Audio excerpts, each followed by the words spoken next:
Welcome everyone to Studio One here at the National Film School, IADT, Ireland's campus for the creative industries. I'm Vanessa Gilday. I'm a writer, filmmaker and a lecturer in film and television here at the NFS. Welcome also to the live studio audience made up of film and television students and other programmes including animation, new media studies and our very own Masters in Screenwriting. Welcome also to lecturers and staff of IADT, screenwriters and filmmakers alike. Welcome to the diaspora tuning in and to our friends in Irish embassies across the globe. This event is being recorded as live by our very talented first year students in the television degree. Thank you to them and to the studio lecturers and staff for making this possible. I'd like to thank Ruane Humphreys and her team at DIFF and Peggy McHale for asking us to host this special event. We are all huge fans of the festival and I'm looking forward to seeing so many films. Finally, a warm welcome to the 6 talented, bright and brilliant screenwriters here on the couch. Each one has a feature film premiering at the Dublin International Film Festival this year. I'm very excited to talk to them about their creativity and craft. Now, I'm going to be speaking with Damian and McCann, also about the film Aontas. Damian is a writer, director and an actor who has directed both films and TV shows such as Dublin and True North. Up next is Sarah Gordon. Sarah is a Belfast-based writer and director working across film, TV and children's content. Aontas is an Irish language thriller about 3 unlikely thieves who rob a rural Irish credit union. Now I'll be talking after with Lynn Ruane. This is Lynn's first feature film as a screenwriter. She has made a film set in the 90s about adolescence, sexualization and the grey area of consent. We'll also be speaking to Colin Thornton. He is an award-winning writer for both stage and screen. We will be talking about his new feature, For Mothers, co-written with his brother Darren Thornton. And it is about a struggling novelist forced to take care of 3 eccentric older women and his own mother over the course of one chaotic weekend in Dublin. I recommend anyone to watch the trailer alone. Is massively entertaining for this one. And then we'll be talking to Cara Loftus. Cara was nominated for an IFTA for Best Film Script this year, just fresh from the IFTAs. Her debut feature for film Spilt Milk features 11-year-old Bobby O'Brien, who dreams of becoming a detective like his hero Kojak. And when Bobby's other brother disappears, the young detective gets his first case. And she's just back from Berlinale as well, I believe. The other screenwriter is Richie Conroy. Richie is an award-winning comedy and drama writer from Kildare. Today, we'll be speaking to him about Fran the Man, which is about an Irish football club, which becomes embroiled in an international match-fixing scandal, and their hapless assistant manager finds himself out of his league. Thank you. Great. So, what I want to talk to you all about today is, particularly given who our audience is, what I want to ask you is about that craft of screenwriting and how you approach that process, and what is your writing process when you sit down to write a feature film like this. And you can bring in elements of the film as well. Brilliant. Well, it's a great question, and I think writers always like talking about their craft, especially to other writers and filmmakers, because writing can be quite a lonely process, and oftentimes you're kind of doing it on your own and you're trying to figure out, am I doing it the right way? Is there even a right way? Is this how other people do it? Do other people go as insane trying to, bring it to draft and all of that kind of stuff? And yes is the answer. But I'm actually very fortunate in that I work with my brother Darren. He's a director and he's also my, creative partner, and has been for about the last 20 years. And we work very closely together on all of our projects. We, generally speaking, we write the scripts together and Darren directs, and now I'm also moving into producing the work that we do. But what's really nice in terms of co-writing, if anyone here is kind of, flying solo, it's much less of a lonely process. In terms of what that process is, it's, if I'm honest, it's a little bit ad hoc for us, like we tend to just sometimes get into a room together, like physically. Sometimes we do it over Zoom, sometimes we do it over the phone, sometimes we're like going to the cinema, and then on the drive we'll kind of like, will we do some work for, usually we live in Drogheda and we'll drive to Dublin and So you're talking through elements of the script while... And it tends to happen in a very casual way. And so in the early stages, what will happen, like let's say, you know, if we have an idea for something, let's talk about Four Mothers, which is the feature that we have in DIFF. That particular script is an adaptation of an Italian film, and so there was already an original source material there, and we only actually watched the Italian film once, and we loved it, but we decided very quickly that we wanted to be able to do our own thing with it, and that we very much wanted to make it an Irish story, and a story that was very personal to us, and a story that an Irish audience would really connect with. So very quickly we just put ourselves into a room and we started to talk about how we wanted to tell that story, and how we would tell it in a very personal way. And so initially, in terms of the process of actually writing it, we might have been in a room together for, I don't know, maybe like a week, maybe 2 weeks, and it will start off with, like, there's no real structure to it. We're just kind of spitballing, like talking about maybe stories or experiences or things that we've gone through in our own lives, things that we want to bring to this particular project. Usually Darren is the one who kind of jots it all down, which is really nice. Sometimes I do, but I tend to kind of leave that to him. And so in the very early stages, we're just talking, he's kind of jotting it all down. Like literally, it's almost like, you know, a transcript of what we're writing about. And then at the end of each day, he emails it to me, we look back over it, and then we come back the next day and we'll kind of say, that was really interesting what we were talking about yesterday. And honestly, like, it can just be, you know, oh, I had this really embarrassing experience this morning when I went into the local shop. Like, it's not necessarily connected to specifically what it is that the story that we're trying to tell. But it might end up, elements of it might end up in a scene? Yeah, or? I mean, you know, mostly we are talking about the story that we're trying to tell, but it's quite loose, you know. And then from that process, we will come up with, like, I guess, a very rough outline, you know, and really what that is, you know, beginning of the film or act one of the film, you know, middle of the film, act two, you know, end of the film. Usually we tend to kind of come up with the ending for the story quite early on, and we'll, you know, we make decisions in terms of, like, who's the protagonist, who's the antagonist, what's the, you know, what's driving the narrative, you know, all of that kind of structure stuff. And then very quickly we'll just kind of go, okay, you go and write that, I'll go and write that. We tend to use this screenwriting, I guess, structural thing that we learned a long time ago called the sequence approach. So instead of working in acts, we tend to do it sequence by sequence. So we'll kind of very roughly outline the 8 sequences, and then I'll go, you write sequence 1, I'll write sequence 2, and then a few days later we swap them, and then we kind of rewrite each other's stuff. And it's kind of nice that we're brothers and that we're so close, that we're able to kind of rewrite each other's things without, you know, being absolutely offended. And usually the other person will maybe do a better job of what you've done, or take it in a slightly different direction. And from that, we usually get a first draft of a script quite quickly.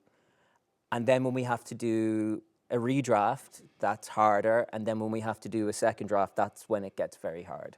And your first draft, would that be way longer than the 120 or 90 pages? Or That's a good question, Vanessa. It kind of varies from project to project. With Four Mothers, our movie that's about to come out, the first draft is actually quite similar to, I would say, the finished movie.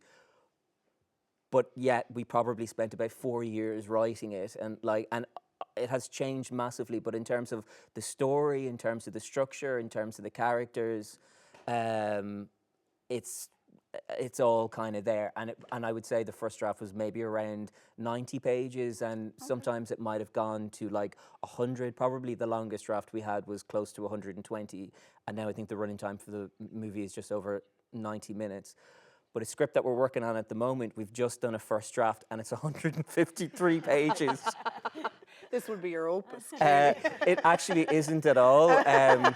It's a sports comedy, so we may need to chat about that. Yeah, absolutely. Because we're trying to get all of the sport element in there, and we haven't done that kind of before, we were like, this is just CrossFit. Oh. Well, And just one last question about, so you're writing with your brother. Last year we had a married couple who wrote Baltimore. Brilliant. They were at the IFTAs, I Yeah, think, yeah, recently, yeah. nominated as well. But they talked about when those tricky moments where you might disagree with your co-writer would arise. Talk to me about writing with your brother. Like, do you come into opposition, and how do you, if one person wants one thing and the other doesn't like it, does that happen? Honest, absolute truth is that it's so rare with us. Wow.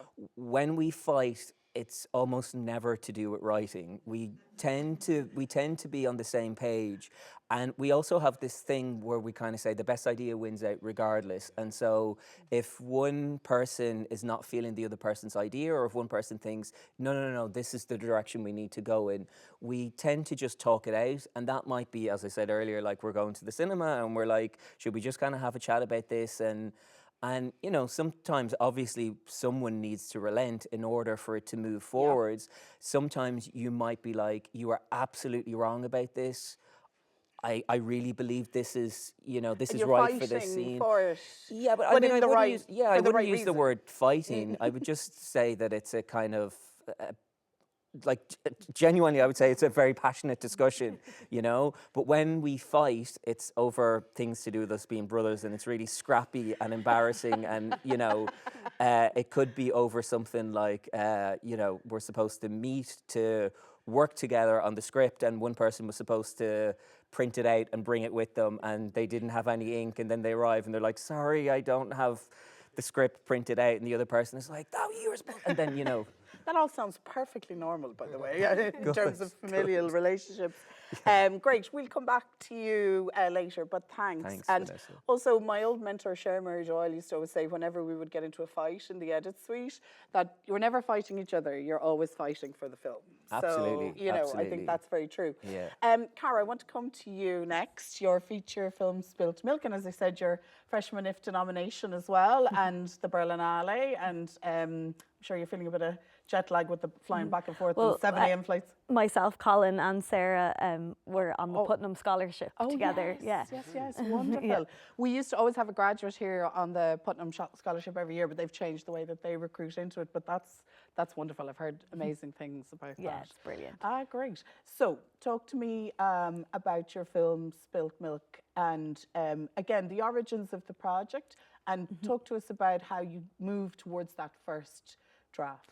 Yeah, I mean, I had kind of an interesting path into screenwriting because I was first in documentary as a researcher and an archive finder and a transcriber. And then I moved into production. So I was working on the like organizational side of the film. So I just loved reading all the scripts that were coming in, and documentary was a really interesting world because when I first went into it, I just assumed like you interview everybody and then the story unfolds and I didn't, you know, like, and then you see the craft that goes into making that arc. And I think that definitely informed how I approached Spilt Milk. I was working on productions while I wrote it. So the times that I was writing would be like late at night, over the weekends, like any chance that I could get to it. Which in a way kind of was nice to approach the script with kind of a mild panic of needing to make deadlines. And I think I've realized that is always how I should write. I need the adrenaline. I also, I did the What's Now, the Spotlight scheme with Screen Ireland. So Spilt Milk came through that. It went in its very like early inceptions. I think I'd had the idea for maybe like 4 years. I didn't know how to say, oh, I want to be a writer. I didn't, you know, I was kind of finding that path. So Spotlight was like an amazing scheme for me because you get to work with a script editor for the first time. And that I think is an invaluable relationship for a screenwriter. I had a brilliant script editor, and she posed everything like questions. So it was always just like interrogating the script over and over and over again and getting to the heart of what you're trying to explore with each character, each scene, each act or each sequence. And Yeah, I mean, Colin was talking about using that sequencing approach. How aware of you are of structure when you're starting that first draft? Or is that something you impose later with the script editor? Or are you free in yourself when you're writing? Or are you aware of like what should happen where traditionally in a feature there script? was kind of a lovely naivety in going into Spilt Milk. I had never heard of structure. I was just kind of but I think storytelling is naturally ingrained in people, and we have like amazing oral traditions of storytelling in Ireland. And I think the rhythm of a story is kind of like in you. If you like want to tell a story, you kind of feel the natural, this bit should come before this bit, and this is a nice twist, and oh, you expect this, but it's this. So I think there's a little bit of that already, like in probably everybody, and so I think I maybe had that, and then certainly as I was on this kind of journey into screenwriting, I was starting to do more like courses. Like I'd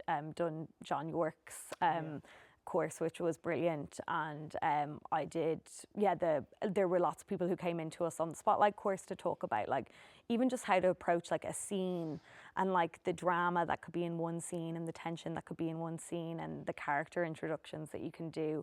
And so that was all really amazing learning. And certainly by the time I had the first draft, that's when we started to apply structure, which I still think I would probably prefer it that way. Like just let the story unfold and just do it what feels right for you, and then go back and be like, okay, why isn't this working? Why am I fully understanding like what the protagonist wants or needs? Yeah, exactly. and I'm like, how can I make that clearer? Is the beginning too much world building and not enough getting into the story? And I think it's nice to apply structure that way when you've got something on the page already, because it can be kind of intimidating to look at the different approaches and then feel like you're writing too brief. I think it could be counterproductive to be too aware of structure while the story is still emerging, or your characters are still emerging. Because I studied the MA in screenwriting here, and we've quite a few students here from that MA as well as undergrad students. And I think I love the way you said a beautiful naivety too, because like, you know, when we sit down to tell a story in a pub, there is a naivety to what we're about to do, while there is also a tradition and a knowledge of the beginning, middle and end of stories. And if you I was giving out to my partner, but he gives the important bit away far too early when he's telling the story. That's not the bit that, you know, because that's the punchline. Yeah, because he's not, all the build-up is lost. So I think there's no harm in finding your own way. I mean, other people, everybody writes differently, I think. And talk to me about period, because, I mean, can we say that this era's period? I think we can. Yeah, it doesn't feel like it to me. It feels like yesterday. It is considered a period drama, I think. Yeah. Even now, the 90s are considered a period drama. It's frightening. How aware are you of that while you're writing out, or is that again something that you kind of go, I better fix a couple of things here? I think, and I was coming from the production world where, like, I was very aware of kind of, I guess because when you're writing your first script, you're kind of going, oh, what feels like a story that I'm dying to tell and something that I really want to say, and like characters that I'm like really interested in and interrogating. And because I'd come from this like research world of documentary and like very specifically focused on the 1980s, it didn't feel like, I don't think in my mind I was like, oh, I'm writing a period drama. It was just, I was in this like world that I thought was a really interesting time in Ireland, the 80s. Like there was just so much like potential, so many grassroots movements happening, like so many of the things that we can kind of be proud of today that have happened in Ireland was all growing out of that time. And so I was just really, I just was really drawn to, sorry, I've like fully forgotten the question. But no, it's being aware of authenticity. Yeah. So if we're going to set something in even a period 10, 15, 20, 30 years, how aware are you of that when you're in that first flush of writing? Have you done your research? Oh, yeah. Because you're far too young to really remember. Yeah. The 80s, Thank you. Well, like, Thank I'm you not. very much. But, you know, it is a Yeah. different Ireland we're talking Yeah. about. Yeah. Really, it's a different world. So are you working with your script editor then and going, well, nobody would ever have said that in the 90s because the internet didn't exist yet? Or I do think that just the history of like the projects that I've been working on and watching a huge amount of archive from the 1980s, the research, speaking to huge like all these women who had been working then, I think with the it felt very organic in a way. I was also the kind of a writing assistant on a book, like a biography of someone who had been living in the 1980s, or like the book was about 1980s. So it was just kind of like so embedded. I was living in it felt in like your I was research. living it more than I was living in my own reality in a way. And I loved it. And I just was really like, it kind of just, yeah. I mean, also, I suppose when you're going towards production, like you have all these amazing collaborators, like production design, costume, you know, like our composer, hair and makeup, like everyone is doing their own bit to like bring that authenticity. the world So, creation. yeah. So I think like obviously you don't want to write dialogue that doesn't feel organic, but even our cast were brilliant. Like they, you know, like kind of were like drawing on things and like turning phrases and bringing a lot of their own stuff to it as well. So I think like filmmaking, what I love about it is the collaboration, and kind of doing something that is considered period, I guess, is another layer on top of all of that. Yeah. That is just like, yeah, really exciting. And it means that everyone's kind of drawing on different experiences and different ideas that they have of that time, and seeing how what things clash and what things like are all brought out. Most people, I think, you know, were really kind of had like certain ideas that all matched. There wasn't a lot of disagreement about the stuff that was happening in that time, so it felt very organic. Yeah. Yeah. Wonderful. Thanks. We'll come back. Richie, sorry. Welcome. And your film is Fran the Man. Correct. And am I correct in saying that this was already a mockumentary, so it's an evolution of Yes. that? Can you talk about the initial project? Yeah. And why and how you came about to go forward with the feature film, and then maybe into the process of Yeah, writing sure, it? yeah. It's great to be here with students, because the first project we had was a TV series, and it was a mockumentary. And basically, I had gotten, myself and Mark, we wrote together and we directed the first series. And we'd gotten a €10,000 Screen Ireland's Galway Film Centre bursary to make a short film. And we were writers, and we were kind of like living in Galway thinking, oh, you know, we want to do our own stuff. We want to like put our own stuff out there, like, and not just be writing for hire, you know, which is what we were doing. So they gave us equipment and 10 grand to shoot a short film. And they said, look, you guys are writers who just sit in offices, kind of come up with jokes all day. So maybe take the equipment out and practice with it, you know, just before you make your short film. So luckily we had this idea in development, you know, which was a mockumentary. I played football, still do, and the assistant manager of a football team to me is one of the funniest kind of positions in the world, you know, because they think they're the next, you know, Jose Mourinho or whatever, you know, but in actual fact, their job really is kind of like put up the nets, line the pitch, make sure the water bottles are full, you know. But they like to kind of carry on and kind of, and ironically now I'm actually the manager of a under 13s girls team, and Not like the assistant manager. no, Steve is the assistant, but it's like yeah, and I'm like, I can't believe I'm doing exactly the same stuff that I was making fun of for Fran. But anyway, that's a sort of by the by. So we shot this pilot ourselves, had our mates, edited it together, and went to the Galway Film Festival Market one year, and we showed it to three of the Irish broadcasters, two of whom got back to us within a day and said, we'd love to do this. Wow. One didn't. And that doesn't normally happen. No, that doesn't normally happen. But we had the proof of concept. So this is before this is just before kind of phones were becoming good and stuff. So having a camera was still like something to be, you know, not everybody had, you know.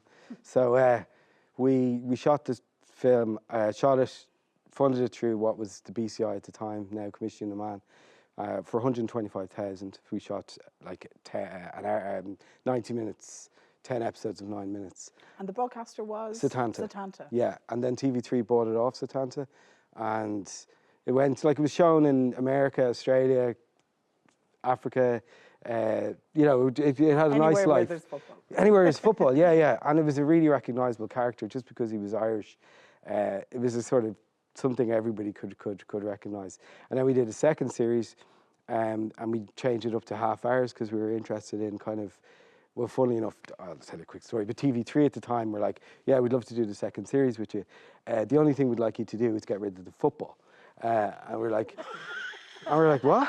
It's like, yeah, so just get rid of the football. I mean, we want to put this on after Coronation Street, so could you do something, just maybe okay, like maybe Fran's coming home and he's really tired after football, and his wife is like, what's going on with you? You're always at the football, you know. It's like, all right, well, we're not going to go with TV3 then anyway. So we went back to Setanta and again got funding and made it. But it was a character like I always loved, and I think about 10 years ago, Alan Partridge was reinvented as a feature film character. David Brent was the Hardy books came out. So there was a bit of a kind of like, I was like, oh, maybe there's something there. And the producer called me out of the blue. And at the time, we actually shot, I had an office in the IADT. In the Media Cube, yeah. So we shot everything kind of around here, Dunleary. I grew up around here, and so it's lovely to be back. But anyway, producer called me up and said, listen, have you heard the story about Ballybrack? And I was like, yeah. And basically what happened was Ballybrack, who were a team I used to play against, had a match. And one of their star players was on holidays, right? So they were like, we can't play without him. Let's just tell the league that he died and we'll have the match postponed. So they did, right? And your man's in Spain and he's reading on the internet that he's dead, you know what I mean? So he called me up and he goes, geez, what have you done with Fran? Like, I mean, I think it'd be great. And I was like, well, actually, funny you say that, because we had just done a little short film for the FAI, right, with Fran. The FAI got in touch and they were like, can you do like a little short showing like how not to behave on the sideline? And I was like, and could you use Fran? I was like, yeah, sure. And John Delaney was the, you know. Should have been about how to behave in the boardroom. Lynn, I went into Abbottstown, right? And has anyone here ever seen The Sopranos when the poor screenwriter is trying to write a movie and the mafia are like, no. I was in this boardroom, right? And we were like pitching the idea and going, okay, so we'll sort of show the bad thing, show how to improve it, and then show the idea, like a little full 4-minute sketch. And like there were these guys who I never even knew their names, and they were like, no, you can't call that character Ronnie because of Ronnie. Da, da, da. I was like, all right, okay, grand, we'll call him something else. But it was like getting notes off the mafia. Editors. Yeah, script editors. Yeah. But then, I'll say this now, but like John Delaney, God forgive me, John Delaney was like, do you guys want to get paid for this? And like he was announcing like, you know, big deals with this, that and the other. I was like, yeah. And he's like, because I was hoping that you'd accept tickets for the friendly international against Slovakia that's coming up, you know. And I was like, are you mad? Like, yeah. So anyway, it kind of made me think. I was thinking of the feature film and the idea of corruption in sport. And we'd just all kind of gone through that whole corruption with the FAI and, or with John Delaney. Oh, Jesus, am I allowed to talk about this? Can we cut all this out just in case? Have we got lawyers? Another reason not to be live. I know, but I mean, the notion of corruption in sport. And I just thought, oh, there's a feature film idea there. So what I didn't want to do was just do a kind of long 3 episodes stitched together kind of film. Yeah. And then I saw an amazing documentary by Aoife Kelleher called 1 Million Dubliners. Oh, yeah. About Glasnevin Cemetery. About Glasnevin Cemetery. And I was watching it and I was going, goodness me, when Aoife started out making that film, she could not have predicted the ending. Absolutely. And that kind of, like, that was in my head then in sort of gestation period of, like, to kind of bring in the film, the documentary filmmaker is more of a character than it was in the TV series. So kind of, what's her POV? Why is she making a film now about Fran? Yeah. And I love documentaries that just start off doing one thing and then kind of pivot into something that we weren't expecting, you know? Yeah.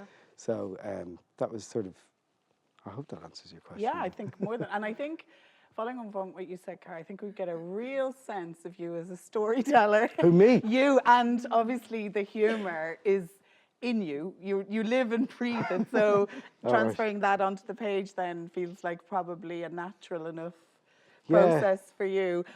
But then you had the challenge of upping this to cinema. Correct. And what's in the forefront of your mind when you're doing that? Like, So- how do you take something successful, hilarious, screened all over the world, really loved, and now I've got to have a filmic language and a cinematic language in this. Yeah. Well, and you have a team, of course, of to course, yeah, make and- that happen, but it's got to be in the page. it has to be on the page. And one thing I did was, like, because I directed the TV series, and I was like, well, I want to get a better director than me to direct the film, you know? Because I hadn't, like, in the interim years, I'd just been a screenwriter and hadn't really kicked on as a director. So I wanted to get a director in.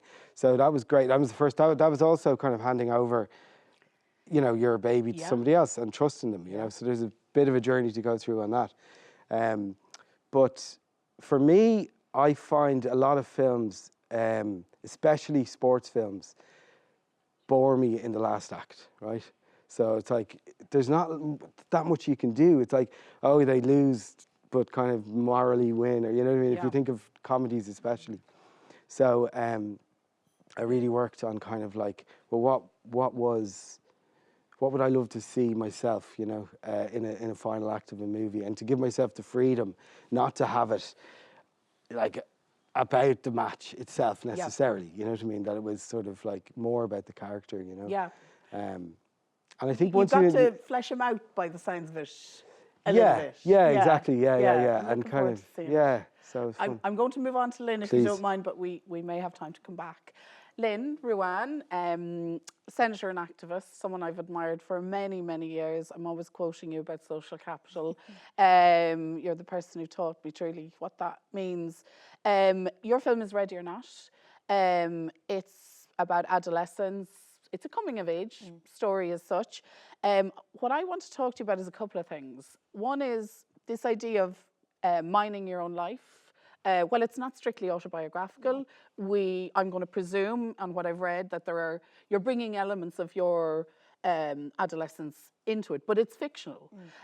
So talk to me about the decision and the bravery you've often used your own life very publicly to help in your activism and your political career, but it's another thing to put it on screen, you know, and also talk to me about transitioning from a short film into feature after that. Will we come back to that? So I think, you know, when I wrote an autobiography back in 2018, and in the wake of that, a lot of people wanted to maybe option the rights to that. And I knew very instantly that that wasn't something that I wanted to do, because even though I'm talking about me in the autobiography, the experiences are very collective.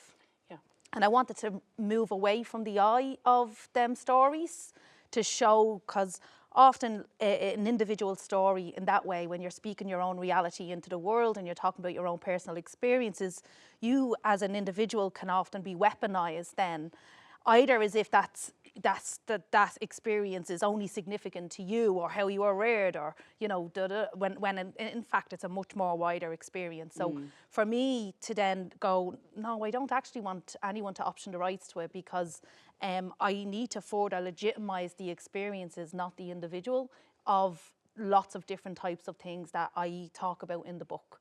So class analysis kind of features a lot within how I write.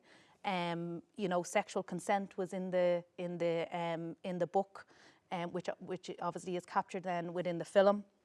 There's other stuff around addiction. There's so many different threads there, and that it was important for me as well to not allow someone tell that story in a way that they stereotype any of the people in my life from that book.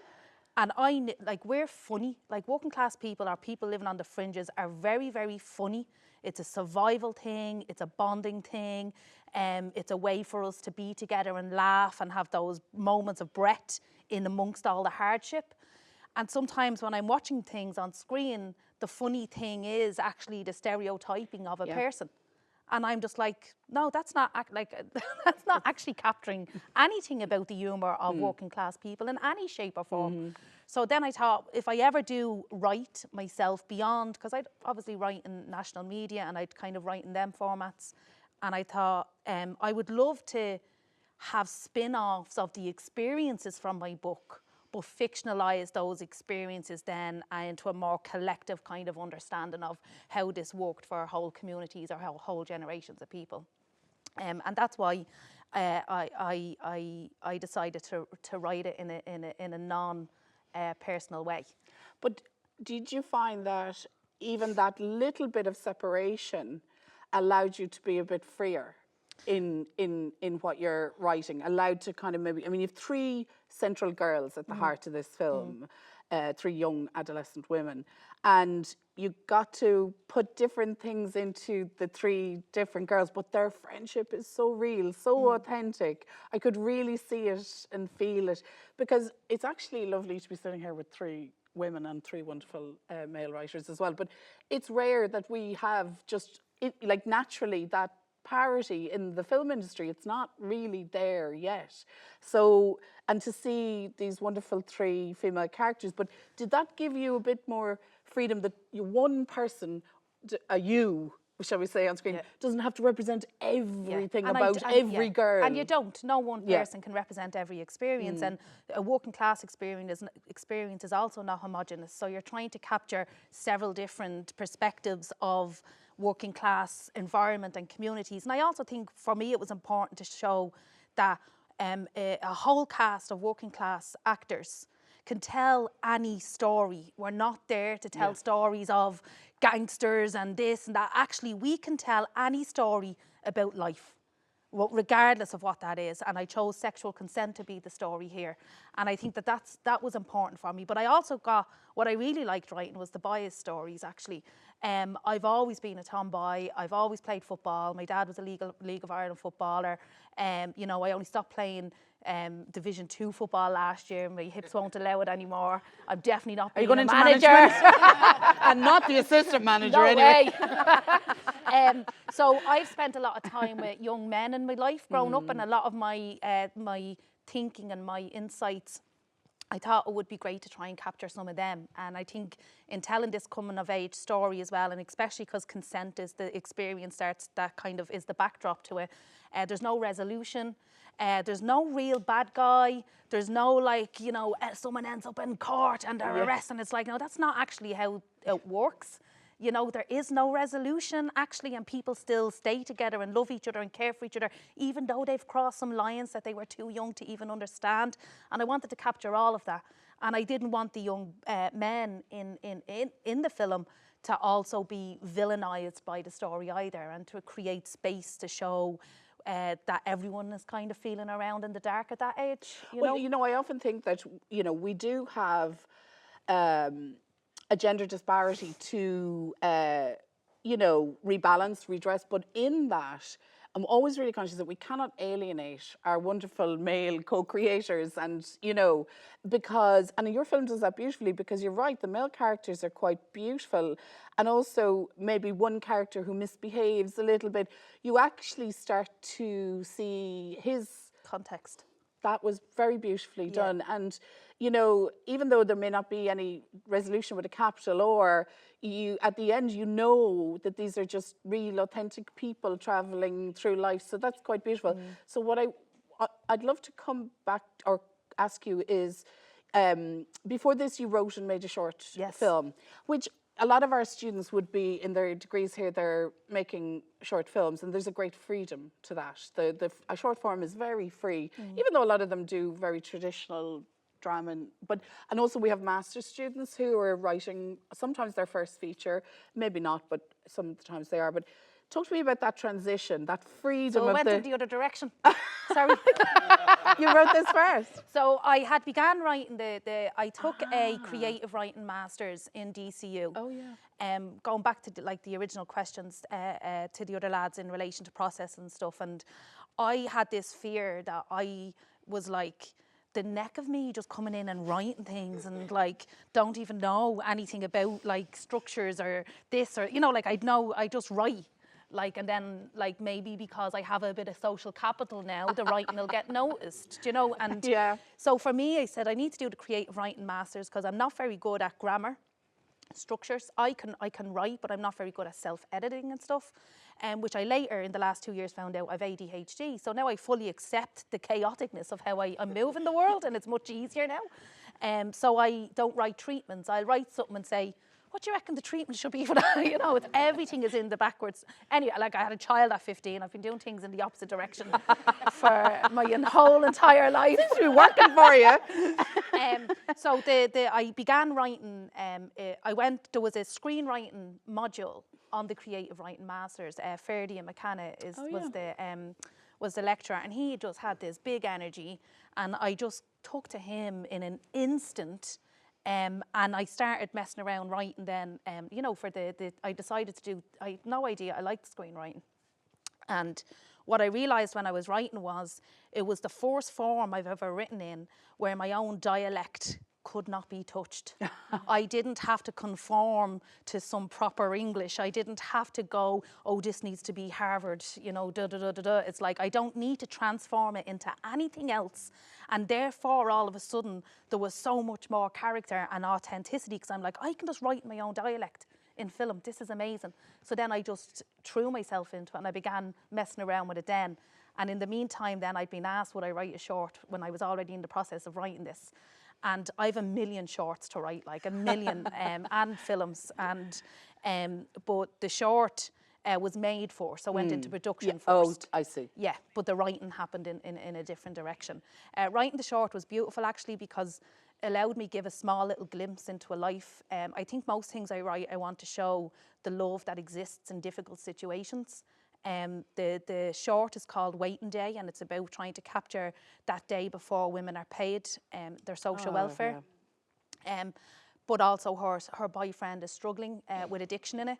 And I think sometimes when you grow up around a hell of a lot of heroin addiction or crack cocaine addiction, and I think people on the outside think there's some sort of real extreme things happening in the household where sometimes it's all very subtle and heartbreaking. And this young mother, played by my daughter, Joanne Jones, who's an actor, she plays the lead in it, and she's 2 kids. And obviously I had 2 kids quite young, so there's a bit of an emotional watch in it.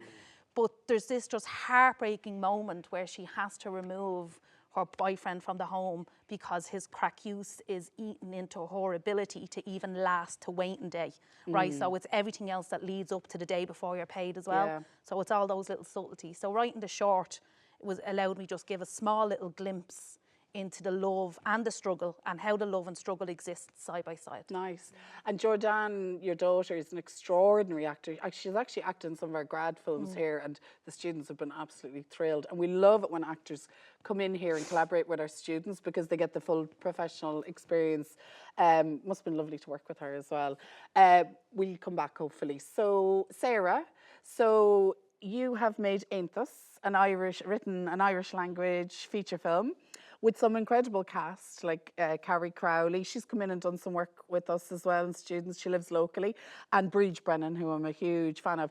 So I'd love to talk to you about writing for the Irish language and the process of writing and co-writing and... Yeah, well, spoiler alert, Damian and I are married. Well, I didn't want to presume, but yeah. So this is like Baltimore last year. Yeah. We're going to get into your marriage now. I Clearly, know we should have. Yeah. Surprise! Sure, they aren't they? Yeah. Will they? Won't they? You'll consciously uncouple later.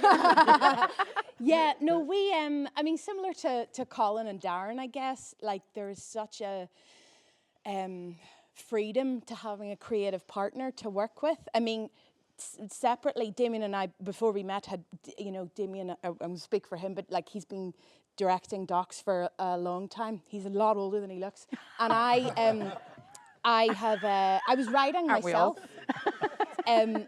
And so we both kind of had our own creative lives, and then we met, and everything has become a lot easier, I think, for both of us. We're both kind of the first person. Well,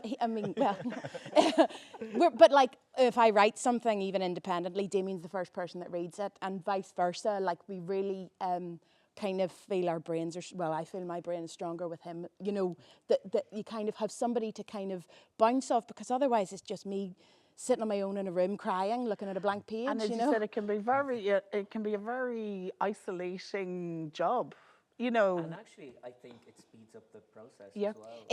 It does. And I think I have a tendency, it's funny, Lynn, you're talking about your difficulty self-editing. I edit before I've even written, to the point where there's nothing on the page at the end of the day. and you're just like, but it's a stupid like perfectionism thing where, and you just, the thing that I have learned, I mean, you do these schemes and stuff, which I find brilliant, because like Cara, I need a deadline, or I tend to procrastinate, you know, so I really thrive on like, you know, some sort of structure. Yeah. So whenever I'm writing, I've kind of got to the point where I realised that you got to have some clay to work with. You can't edit nothing. So took me a long time to realise that. I didn't have I went to art college. I didn't have any, you know, writing training or whatever. So I think, you know, when we write together, it's great because it's a similar process. There's a lot of talking, and the difficulty is we're in the same house, so it's kind of, there's no getting away from it sometimes. Have you a room of one's own within that house, though? We have a wee office space, and you both each have one. we share. We just share one. Okay. Yeah. And are you? Walkie-talkie between No, we just share an office Okay. space. It's And are just a you room both between- in there with at the same time? Yeah. And yeah, because I'm always going back to that John McGahern thing that, you know, what you need to be a writer is just a quiet, boring life where nothing much happens. You know, but you're both at home. Yeah. Have other things going on, then it's not just a place of art and writing. No. So how does this, what's the writing process? Are you writing in the same room together? Are you off doing something else and then you come back in? And, you know, like we heard about the sequencing, and then the scenes kind of come out of that, or one writes a sequence and the other writes another. I feel like How ours do is you a lot do it? less formal than that, Okay. maybe. Yeah. I mean, I think we've got very different processes or very different skill sets, which is helpful. I mean, a lot of the time we're away, it's the same thing, you get it from life, or, you know, we've double the sets of experiences. You're at the supermarkets, or, you know. And you see women robbing a... Exactly. We credit you. Well, yeah. Well, what actually did happen there was, you know, I'd already made one film and you know, was trying to make a second film, and, you know, when we sat down to talk about it, it was a question of, well, what do you want to do next? Which is always helpful to sort of know roughly what genre you're in. And I love heist movies and I'd always wanted to make one. So we sort of started talking about that, and you know, we had this idea of community, and a lot of times in small towns, the credit union's the biggest building in the town. So it felt wrong about it being about a bank, and, you know, there's different themes coming out of the credit union. So I had gone back home to talk to my parents, and sort of, you know, we were at home, and I was sort of thinking, well, last time has the credit union ever been robbed in town? And so I went home and I said to them, you know, has this ever happened? They were like, are you joking? It happens all the time. You know, certainly in the 70s and 80s, in the north, you know. And they were telling me about a few different times it happened or whatever. And then my mum said, when I worked there, it was robbed. I didn't realise that she'd ever worked in a credit union. Oh. And so I was asking her then about that, and she said to me, if I was going to do it, here's how I'd do it. And suddenly you're like, oh, the interesting bit isn't how you would rob a credit union, but why would someone like my mum rob a credit union? And I mean, that is sort of, it got to the, you know, the heart of what we're interested as well. It's not really about like how, you know, the mechanics of how someone would rob a bank. It's a question of why someone would do it and what situation they would come into, and you know, then you start leaning into the characters that way. But what we had decided early on that made it a bit more complicated was what normally happens in a heist film is you find out why someone wants to rob a bank, and then you see how they do it. And the order of it, because of these things, we felt was wrong. So we flipped the order of it, and our film chronologically runs backwards. Yeah.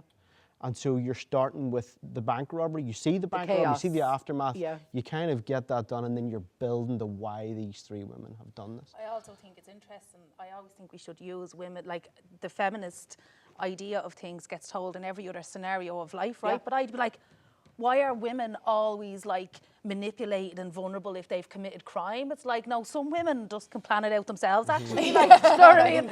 Like, they're always a victim when there's been a crime. Like, someone has coerced them, or just like a husband. It's often a trope that gets pitched here in the film school. You know, two guys in a car with a gun robbing something. And I'm always like, what if they were two 90-year-old women? Yeah. You know, and now you've done it. So it's Well, brilliant. I mean, and it's in the Irish language as Yeah, it's well. in the I mean, Irish language, yeah. we're seeing such a great focus on, well, really great work being made in the Irish language from, you know, Song of Granite, Colin Kuhn, Kneecap, you know, and Cine Cahir has a lot to do with that as well. But talk to us a little bit about that. So Writing again, it's for sort Irish. of odd in our house because I'm the Irish speaker of the two of us. Yeah. And so that, you know... Tommy Folum. It's a slow process. So our film actually came through a scheme in the north. It's through TG Cahir, BBC, and Northern Ireland Screen, their Irish language broadcast fund. So it was for an Irish language project, you know, and Damian had made one before, and it felt very natural that this story would be told in the Irish language. There's always that thing, you don't want to just shoehorn that in or kind of add it on as an afterthought, because it feels very inauthentic then. And so we applied for the development, we got that or whatever, and then I became pregnant at the time. So we were writing this, and I was like kind of, you know, it was a very hot summer, and I was like kind of vegetating in the garden, trying to like, you know, come up with stuff to write down for this. But I think the way we work, obviously, a lot, we just talk about the story in English, and we work out all the ideas, and we do really, I feel like, need to know where we're going before we start writing any scenes or script. I know other people are like, I just write a load of scenes and then put them together afterwards, but I think we kind of work in a much more like, would you use a plotty step way? outline, or Well, what? like we're completely different in that, you know, I come from the doc background, so my experience is taking lots of ideas and then structuring them. So I am a structure head, unfortunately. But that's where we kind of go well together, because Damian's scene much more craft. big But picture. it's not, unfortunately. I mean, structure is good. It's- Structure works. it It's can- just it can- finding what works for you as a screenwriter is the most important thing. It can be limiting, is the thing. Like if you hold too tight to the structure because you've got a set idea of what it should be, then it starts to become that thing as opposed to surprising you as what it could be. So there is, like, you know, there has to be, you know, talking about that as brothers, you know, you disagree as brothers. As writers, we disagree straight up, you know, disagree a lot of the time. But it's useful because that it's in that push and pull that you're never going too far one way or the other kind of thing.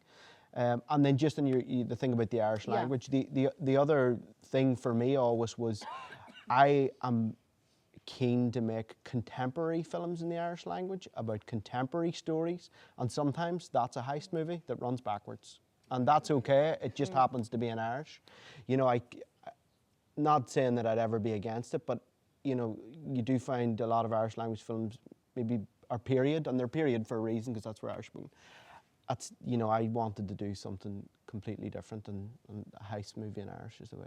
I think it's really interesting to see maybe a fluent native speaker and maybe a not fluent speaker, but someone who loves it maybe, and that this idea that, you know, I worked in the Irish language with TG Cahir for years, but I'm not fluent. My father's from the Gaelic, but I always had a collaborator, always had somebody who was, and I think that you know, looking to future screenwriters here, I think that just because you're not fluent doesn't mean that you can't find a co-conspirator or co-collaborator if your ideas work for that language. So then when you're writing, are you writing the dialogue in English and then And you're writing in Irish, and is the description and the action always left in English, as we often see in foreign language scripts anyway? It is left in English because you need to be able to read and look at this. It's not. for It's the not only that's crew, for really. crew. Yeah. So, but I mean, in the editing, the self-editing, Oh, the yeah. writing. Yeah. It's a mixture. I mean, there's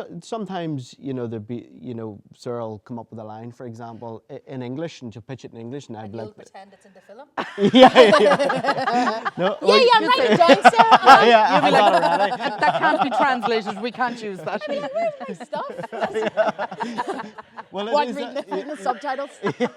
There are turns of phrase in English that course. just won't work Yeah, in that's Irish, true, and so for you sure. kind of And gotta actually- nip it in the bud there, but that's you just talk it out. That is a very good point, actually, because there will be points where I'll say, because I do love wordplay and word craft and how sentences are put together and sound, and I'll kind of say a thing and Damian's like, that's not going to translate. Computer says We're no. not doing it, But then actually that I find is more useful, because I think sometimes you can maybe lean on, how a sentence sounds and feel Simplify like the rhythm is like getting you through, Yeah. whereas you're kind of like, it's about economy and it's about what is the actual root of what you're saying, and how can you phrase it in a way that you're going to be able to say it as simply as possible. Yeah. Yeah. So it does help as well. I mean, I think. Language evolves. Sorry, I work no, in Irish language as well, and it's like sometimes our job to push it, to places. Like I did a show for the BBC a while back, Mallory Towers, right? And okay wasn't part of the language back in the 1940s.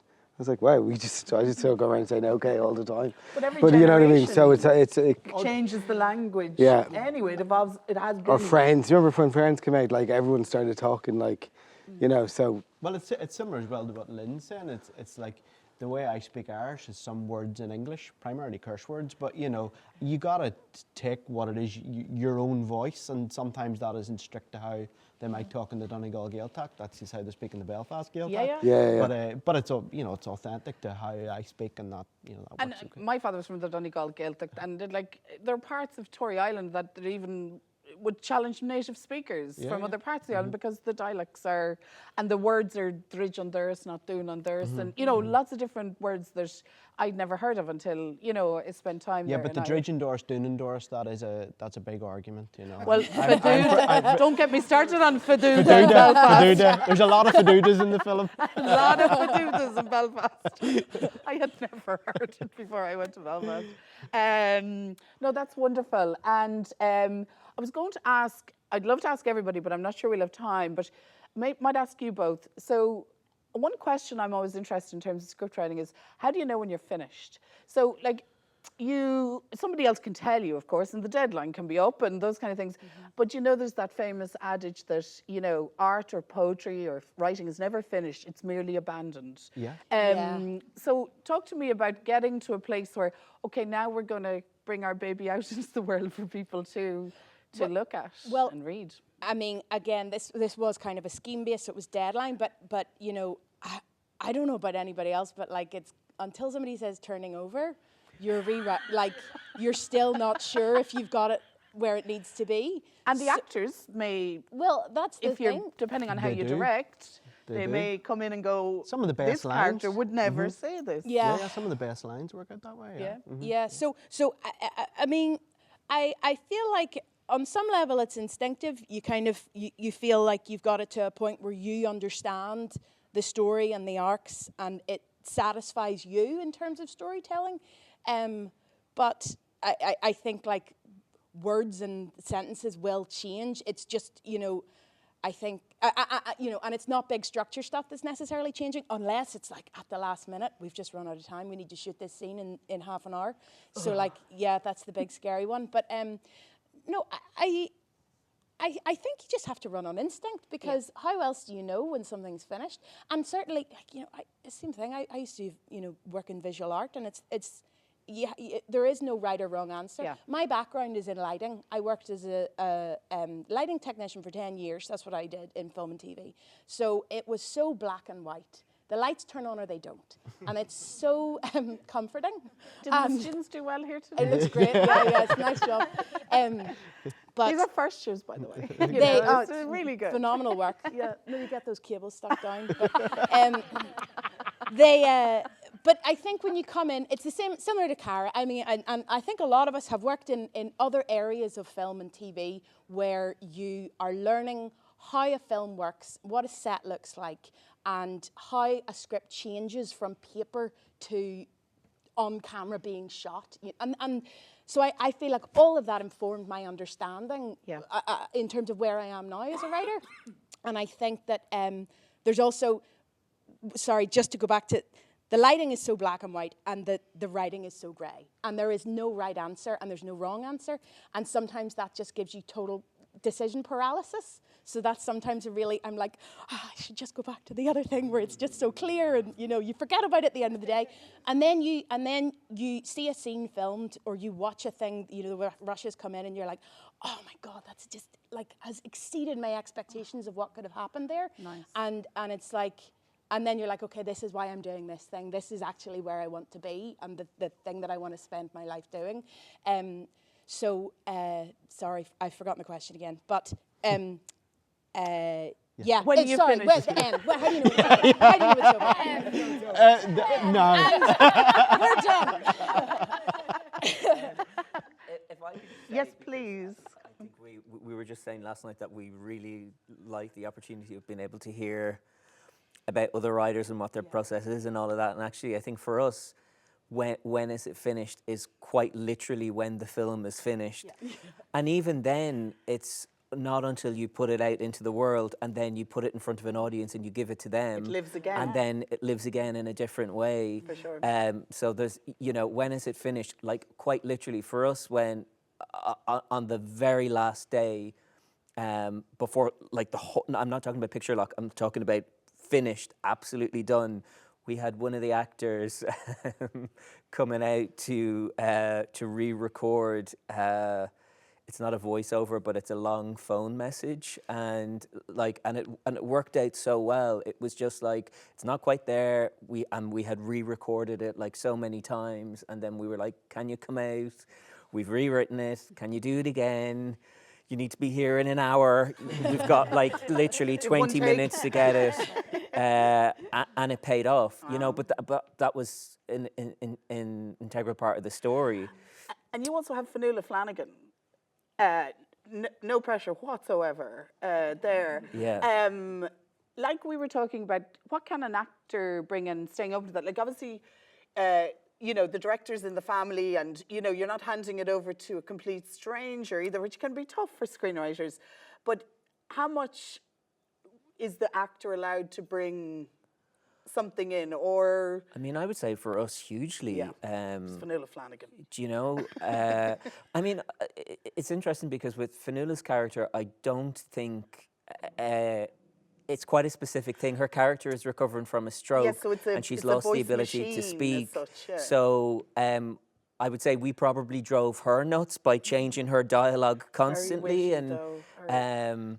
but I know with our main actor James, who's the kind of the protagonist in the story, we would have done a lot of kind of tweaking things with him, and there was kind of a relationship strand in the story that we were constantly just kind of tweaking, and so we literally had the two actors in a room, and we weren't workshopping it, but we were kind of I guess finessing the dialogue, but also talking about, you know, what the intention is and what the dynamic is between these two characters and where they're at in their relationship, and I guess just kind of fine tuning.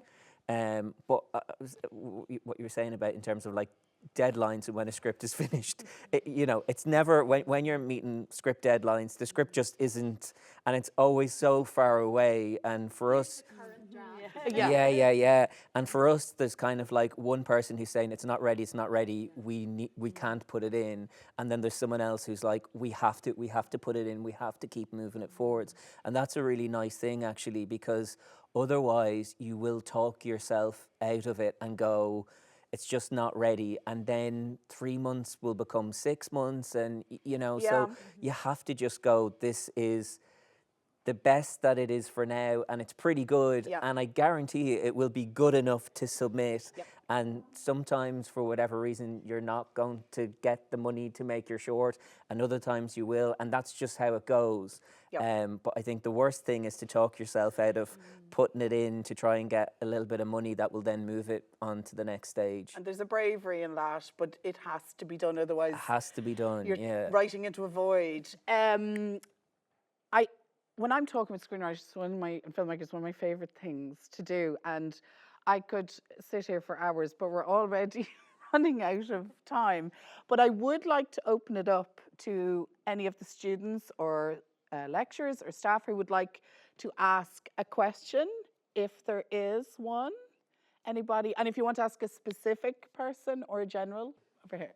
I was wondering, when you were studying writing or looking into how to write, were you specifically looking at screenwriting or just writing in general? And do you think it's important that you distinguish the two when you're prepared to write a screenplay? So do we get that question? The question was, when you're studying or looking into screenwriting, do you think it's important to study writing or specifically screenwriting? Cara, do you want to? Yeah, I think like screenwriting is very specifically feels like its own medium because it's so visual. I think my studying, I read a lot of screenplays. I love reading screenplays. It's really interesting to see how people like pace the script, how they utilize the space on the page, how it needs to be moving, the movement, like thinking about what actors will be doing in the scenes is always really interesting, and how that like maybe works with the dialogue and what the intention of a scene is and how a director might, what like they might do with that and take it, and so that there's stuff for them to build on there too. But I think it definitely feels like very specifically its own medium because of how visual it is. But yeah, I think when I was like reading and doing courses and trying to figure out like how's my best, like what's the best way I can do this, I think watching loads of things, reading screenplays, reading about different structures, like finding the one that works for you, or finding a framework that you can map onto your draft to make it stronger, getting trusted people's opinions like script editors. I think all those things really feed into how you write. Yes. Could I just add Of to course. that? I was just going to say that I didn't actually study screenwriting formally at all. I just kind of figured it out for myself, and I think it worked out really well. And when I was younger, when I was probably the same age as everyone here, I kind of felt like, oh God, I'm going to be found out because I didn't study it and I don't really know what I'm doing. And the only thing I knew to do was, as Cara said, like watch lots of movies, read lots of screenplays, and that's how I taught myself. But I did read a lot of screenwriting books very early on, and I went and did some screenwriting courses. And while they were quite useful, I sort of got to a point where I felt like I've read too much about screenwriting and my brain was going, oh, this screenwriting guru says this and this one says this. Yeah. And they're all kind of similar but a little bit different. And in the end, I was saying earlier that myself and my brother just went, we're just going to go with the the sequencing approach because that just works for us for whatever reason. We didn't overthink it and we just use it as a tool when it works for us. And if I could say one more thing really quickly, I also think it's really useful if you have a movie that you love, if you can access the screenplay for the movie. You guys probably do this all the time anyway, but like watch a scene from it that you love and then watch it and transcribe it and then go to the screenplay and see what the screenwriter wrote and compare it to, you know, how you structured the scene and how you wrote it, and you will learn, I think, a lot about how to structure a scene or a sequence through that process. That's great. Any other questions? Yes, one over here. Ganesh, who's a lecturer here. Hi.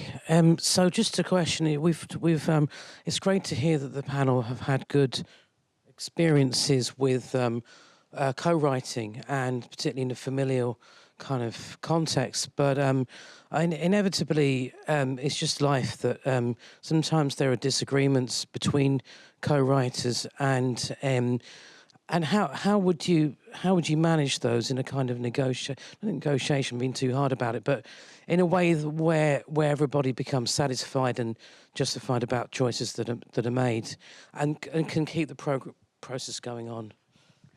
You kind of covered that answer already. Do you want to take that one again? I think you sort of hope for a bit of conflict or mild conflict, yeah, or heated discussion about it, because that's what tests the material. I do think, just speaking personally on my own behalf, I would rather have the conversation in the room about what works and doesn't work than sitting in a cinema and hearing someone next to me saying what doesn't work. And so, of course, they're awkward, and sometimes you need to take a couple of days and go and have a think. But you feel like it's a necessary part of the discussion. And then, just as I said previously, what works in our case is that we're completely different writers. We come at the material completely differently, and so you're never really treading on each other's toes. And I think we have, sorry to interrupt you, I think we have very different tastes as well. Different tastes as well, yeah. But that's, I think, a good thing as well, because it kind of, tests the material is probably the best way to put it. And also, if we do have disagreements or falling out, we have a 2-year-old, so fixes it pretty quick. We're just like, okay, gotta move on with our lives here.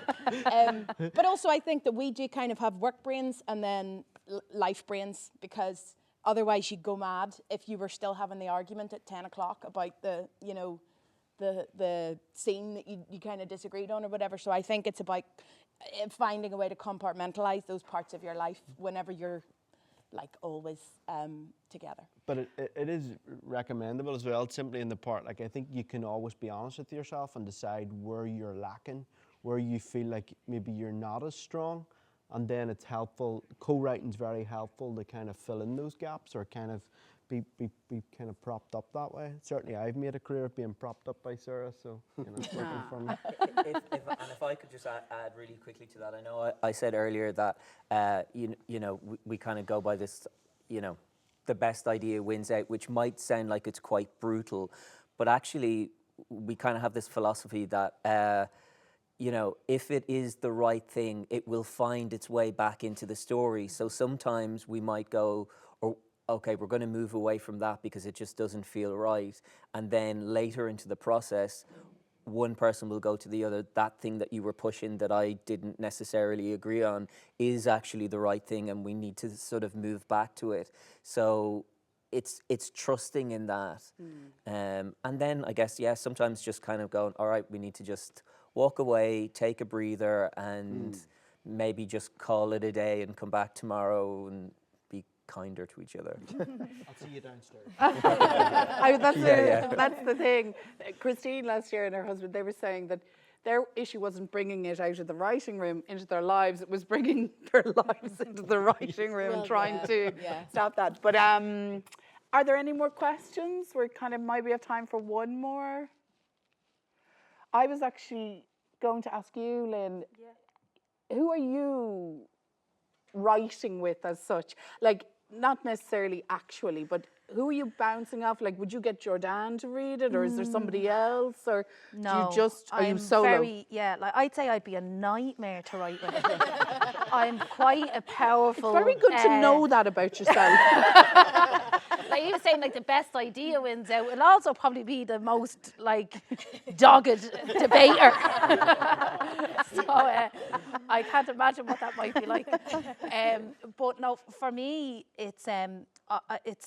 I'm writing so much at the moment from an experience perspective. It's very hard to discuss maybe that from other people. And is this all screenwriting? All screenwriting. Brilliant.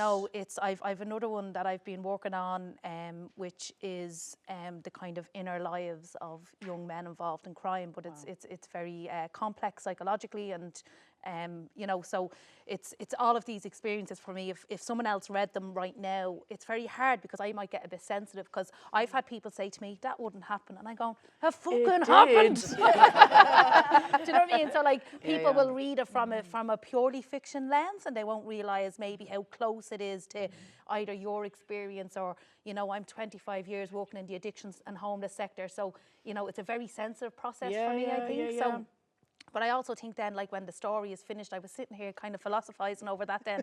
I was like, for me, obviously, and like for the filmmakers that I work with, they can probably see, like, when it gets to an end. But I'm like I'm kind of Orwellian about it, because I'm like, well, all writing is political, and I can't separate my very heavy political class identity from my writing. So my it's never finished, actually, because Merely abandoned. it's because my writing will always endeavour to challenge something within society and to change something. And I suppose, so for me then, I want that to live on in how we talk about issues and how we change things and how society treats people differently. So for me, it will always be a living, breathing thing, you know? Yeah. And it lives and breathes again on the big screen. And actually, all of your films are screening in DIFF. Please go to the website. Some of them are sold out, or most of them are nearly sold out, but there will be lots more opportunity to see all of these wonderful films, and I personally can't wait. We have run out of time, I'm sorry to say, but I think we got through quite a lot of topics there, which I'm really thrilled about. So just to say thank you to our wonderful partner, the Dublin International Film Festival, for prioritising engagement with students of film and television, and to those tuning in Irish embassies worldwide, and thank you also to the staff and students of the National Film School for crewing and filming this event today. And finally, of course, thank you to our wonderful panellists, the screenwriters, for taking time out of their busy schedules and travel to come here to the National Film School and spend an hour or so with us talking about screenwriting. Now let's go and watch some films. Thank you.